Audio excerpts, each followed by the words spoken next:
shows, I fought you off. I don't know if I'm going to fight you off again, but I think you could probably beat me up, but I don't know about this issue here. But, I just wanted to say that, you know, first of all, this is really not my policy, all right? Right. And the reason I'm saying that, because, you know, I don't take this personal. It's not going to bother my financial well-being whatsoever. What I'm looking at is what I hear in the community, and this is what I hear in the community.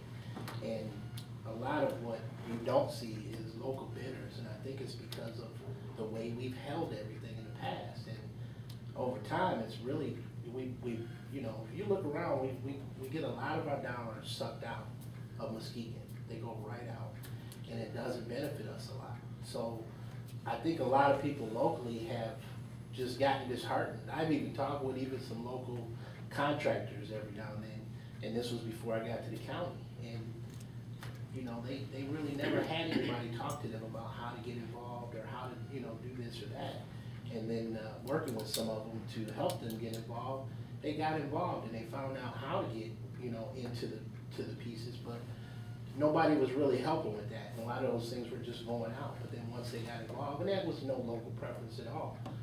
But the whole thing with, you know, with local preference, you have to realize it's not giving anybody anything. It's not anything set in stone. Somebody's got to be so close in a bid. You know, when you're talking 1%, even to 5%, that's pretty doggone close. And we've had that numerous times, and we've had situations, and I was on the board too, where we looked at it, we offered it. But the thing is somebody caught that. Somebody caught that, you know. And you could also have people that are within that percentage, but they may not really be qualified to do the work. But see, we've got a team that can determine those things too and let us know that even though this cost is there, and we've had that happen before, where a low bidder was the low bidder, but they weren't qualified to do the work. So we have all those things in place, but I think also too, we have not sent a message to our community that we're behind our community and we want to support our community as much as possible. And I'll guarantee you, with a local preference, wherever we decide to have it, not to have it, whatever, is really not going to change a whole lot. We only have this come up probably maybe 3 times out of a year, maybe. And then, you know, you have to determine, you have to decide. If construction is a big thing, I've even seen where some of them were, you know, well, they limited it at $200,000 or $500,000. So, you know, you don't have to go over that limit. That's fine. I just think that we got to send a message to our community somehow that we're in support of them doing business and trying to keep local dollars home. I'm just going to say one thing before I pass it off to everybody else, and that is, I think one of the things that we have done is created a purchasing policy that included local folks more than we ever did before, and perhaps maybe purchasing fair or something to get local bidders to come in and talk to the county about how do I get a bid in, how am I notified, those kinds of things. And we've gotten lists of local bidders that get things on a regular basis. I think we've had a pretty good outreach in that fashion, and maybe we should do more to get, you know, to go out and really procure those folks, get them involved. Here's what you can do. Here's how we send out messages. Some of them, of course, is through a specific process through the state of Michigan, because we're under contract to bid through them for a year or two. That would, I think, happen with transportation lately. But I think if we have local bidders and maybe a job fair, not a job fair, but a bidding fair, some education as to what local folks can do to bid on county projects and how they get on a list, and those kinds of things would be a good reach out to those folks. Okay. There's no doubt in my mind that Commissioner Nash's interests are, he's speaking for our local businesses and wants to do what's best for them. And that should be what all of us have in mind when it comes to making decisions on our bidding. Those businesses should be first and foremost. But at the same time, reiterating what I said before, I just don't want to have something that's going to restrict me from making those decisions.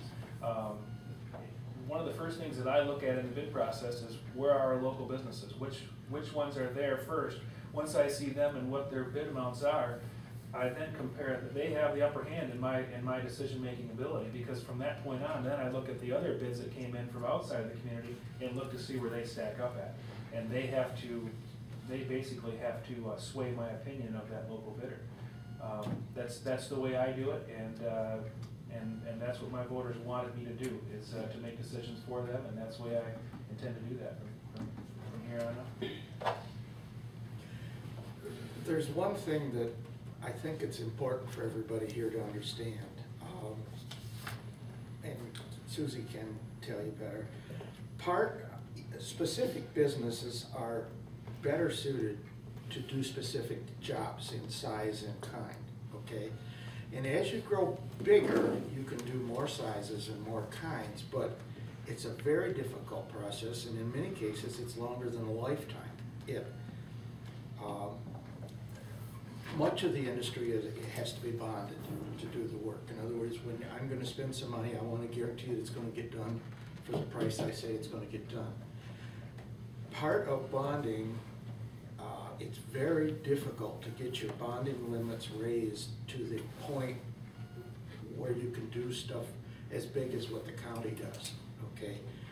So even though individuals may be able to put in cabinets or do drywalls or do the pin bending or do any one part of it, to get a confidence level of a bonding company, which is an insurance company, to say that, yeah, we know they're going to do it. It takes time, it takes effort, and you can help them, but you can't speed that process up. It just takes, and every time you get a job, okay, you're given a blanket number, X dollars. They know that you're worth doing jobs this big. Well, if you get 3 little ones, you can't do the next big one unless you're a really big company. So that has to be involved. We all want, I don't think anybody in this room doesn't want local people to do good, okay? We all want to get better. We all want our community better. But we have to do 2 things. One, we have to be fair to everybody. And we have to set up so that we can educate and make people learn what they need to do to maybe bump the next level. Not just say, we'll give it to you. This is what you got to do to get here, and this is how we can help do it. I think that's critical. I think it's back to the education part of the local businesses as to how they can proceed with. Oh, like our staff's doing a wonderful job. Yes. I mean, they really, I hate to say it for them, but they're doing pretty good. You want to raise in the next budget? You know, if I'm a bidder, Bob and Susie, you gotta be hustling and going after and finding the business too. And if those locals are doing that, is it our fault? I do believe we could hold the fair and help them out and get started. But there's some of that responsibility lies with them. And Charles used the term, I'm gonna use it in just the opposite. It does send a message. And what we have forgotten here, with a local preference, it's going to cost our bottom line. It is, in a very measurable way, going to cost our bottom line.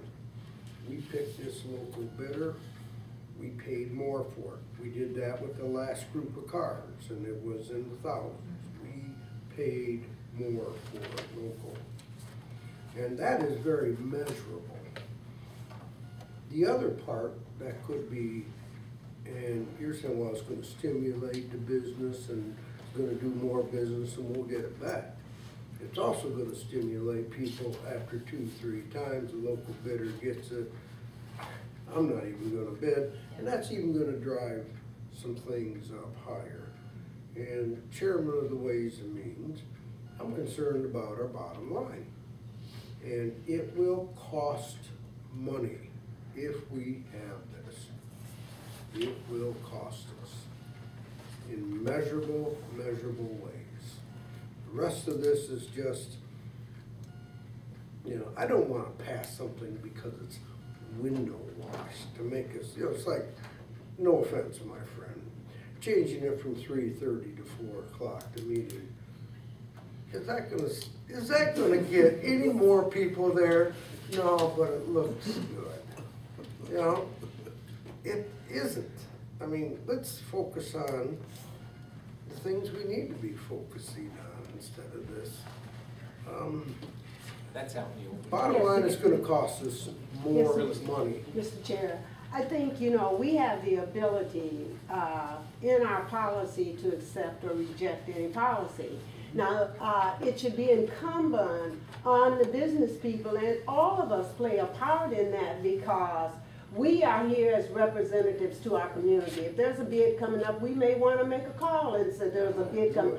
All of us have to do something to make this a local project and make it work for everybody. Or we could go out there and advertise. They don't bid, but they don't tell us why they're not bidding. So I think we all must play a part, and we've got to educate them too. So. Second that. Yeah, I think maybe the best thing that could come out of this would be an annual bidders, you know, half-a-day conference, and if they want to show up, show up. If they don't, I know people that just, you know, do whatever they do. They never change how they run their business, and then they wonder why they're not getting anywhere. You have to go after some of this stuff, and nobody's going to dump any of this in your lap. You got to go find it. Just one little thing on that. Back in the fall, it was in the fall, Heath did a,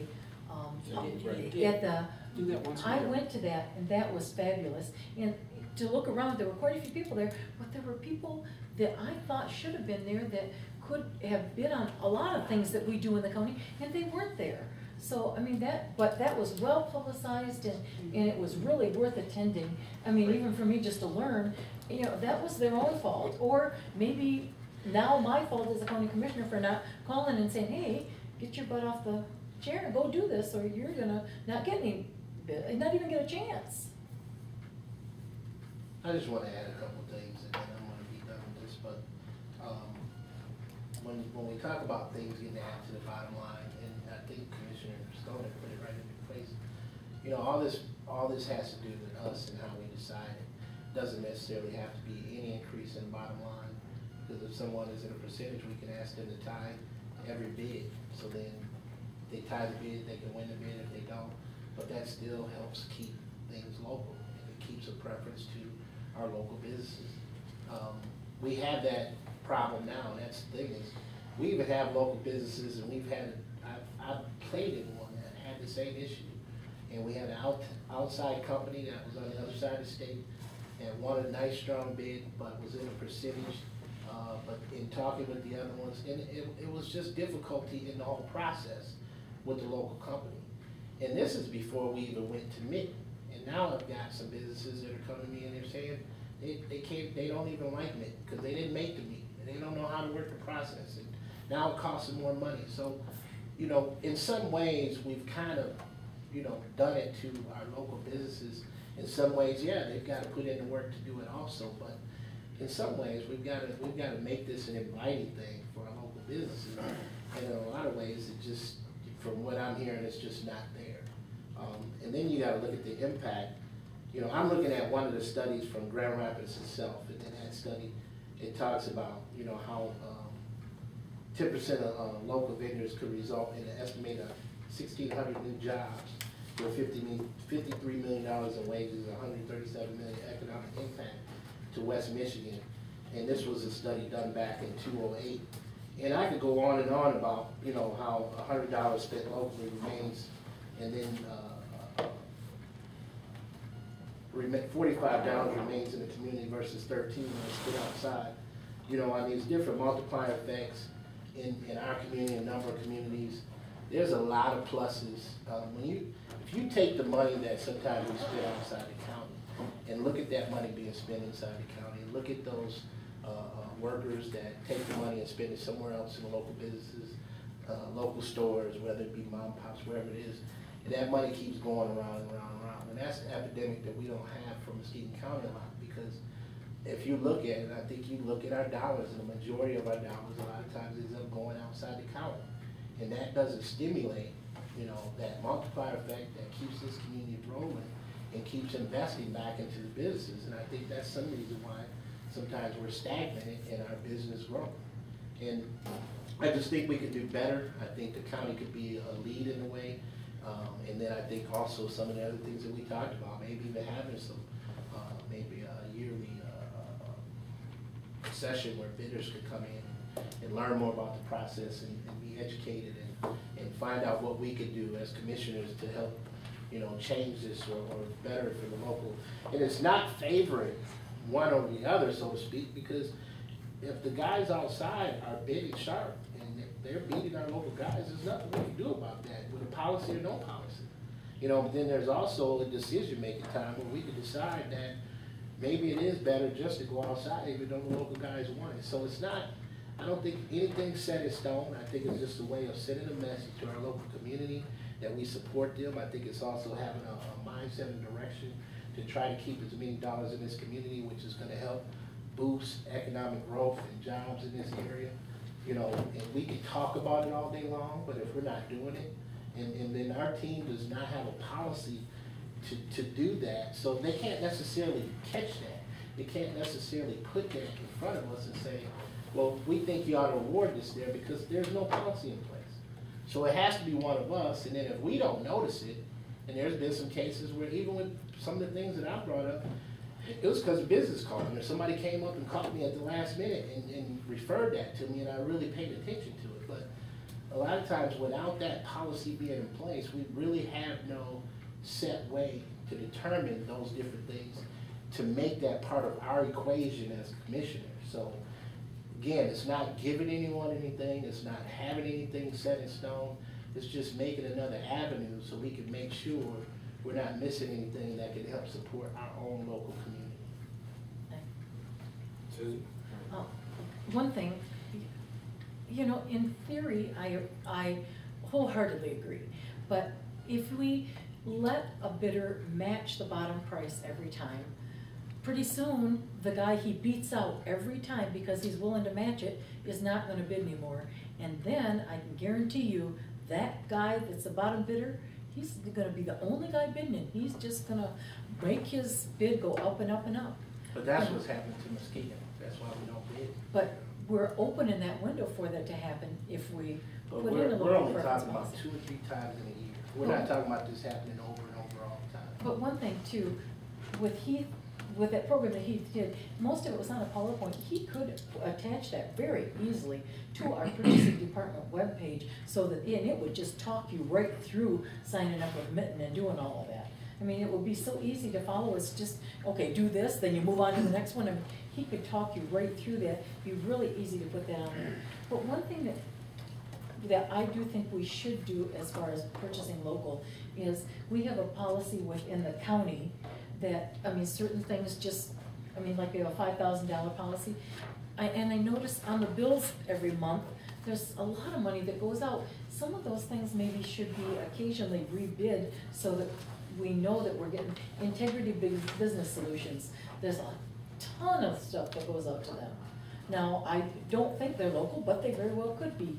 But I mean, that's something that, you know, every time, and I notice we buy from Gulf State Supplies, the stuff from Community Mental Health, and they buy Ensure that goes in the feeding tubes and stuff, but they can't, there's gotta be somebody local that, you know, Brookhaven, you know, or what, I mean, some of those things we might ought to look at too, but I will have to say, since I've been attending the board meetings, even before I became a county commissioner, I've noticed a concerted effort from the staff to include all of the bids in there, the whole list of people who bid, so that the commissioners are aware of where they came from and what the prices are. And I've seen an excellent job of discussion about local versus non-local in the last couple of years, and I really think that's working. Charles has mentioned a couple of times about turning money over and That's correct, and we won't know the actual numbers unless you do tag it down. But as near as I can tell, rough figures, somewhere between 15 and 20 people are paying extra for the one person that gains. So it's minimal, it's not big money, but that's the facts, that's how you're doing it. Now, but that's just a number that doesn't mean anything unless you tell what local is, how many times you do it, how many times, whether it's worth the expense to prove that. I personally don't know that it is, but How do you figure 15 or 20 people are paying more? I can certainly explain to you if you want. Yes. Okay. There are 170,000 people in the county. Now, if you were going to have the money, let's go to another thing. Usually it's 7 to 9 times they say money turns over. Let's do it 10 times, okay? So if of that money, there would have to benefit. Okay, first off, we don't have the bids. The bids we do, there are, I don't know how many numbers of bids. If you're 2 or 3, let's say 10. I mean, we know it's less than that. Okay, so that's 70. Well, 10 times 7 would be 70. 10 times 9 would be 90. So it's less than 100 people per year are gaining. No, I think you're mistaken on that. Well, That's maybe, not- let's say it's that's up to not- it's not- 1,000 people a year. That's No, that's we're not 17 to 1. talking people, we're talking percentages of dollars that keep circulating. Well, It- percentage again, of dollars Just is. take $100, just say if it was No, but $100. Charles, it's the number of people that gain from that dollar, not the number of times the dollar spins around. It's the number of people who gain from the dollar or who pay for the dollar, not the number of times that the dollar spins. You know, the bottom line is this, there's not a person in this room who doesn't want our local people to do well. But I don't want my hands tied in the process of trying to do that, when I know darn well it's gonna cost the people who are paying property taxes more money if we have a policy that ties our hands. I think we have flexibility to do some things, and every chance we get, we do it. But I don't wanna be guilt-ridden into doing something because we've gotta help our local businesses. And that's what I feel, where I feel I'm being pushed. Now, if this is for some window dressing to make you look good politically, but there's not one of us that don't wanna support local. Raise your hand if you don't wanna support local. But remember a year ago, I think it was, when the mitten thing got brought up again about the businesses didn't wanna pay, the little local businesses didn't wanna pay the amount of money or whatever? But didn't Heath say that the local businesses that inquired on them, like a general list, so to speak, that they would send email blasts to them, even though they weren't involved in the mitten project? Absolutely correct. So, I mean, that, and 90% of your small local businesses that Charles just spoke on, that the people that he has spoken with, they don't wanna pay that money to be on that program. Well, if they've stepped up to the county and said, hey, look, I'd like to bid some of your projects, but I just can't afford it, they would be put on that list, because I believe that's what he said last time. That they would still be included even though they did not subscribe to the mitten program. And you will have noticed on most of the bids that go out now, there's a list of how many emails or Right. whatever Right. went out, how much response you Yeah. got. Yeah, that does say that. And Can I just throw one other thing here? wait till I'm finished, Bob. We- No, I'm not done. Raise your hand. I've always wanted to tell you I to thought shut you up, were Bob. I thought you were done. No. In terms of what we've done, I think, you know, Oceana County says we have a preference for local business. They have no mechanism to do that at all. And I think in terms of the general philosophy of this county board, we would like to have local preference in the sense of, and we've done that on occasion if the bid is within reason to, you know, if you're talking $100 one way or another, give it to the local guy, give it to the local dealer. But I do agree with Jim in terms of an overall policy of setting a percentage. We would have to have an analysis of how much additional that would cost the county bottom line.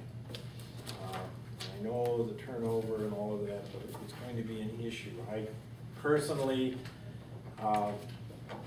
even if we don't have a policy as such, I think, a statement by the county boards, we're looking at local folk in a preferential manner, rather than a percentage. But that's, Bob, you can speak. No, I don't want to Speak, say Bob. anything now. Speak, Bob, speak. No, I was just gonna say, as far as figuring out who a local bidder is, and I just happened to think of this.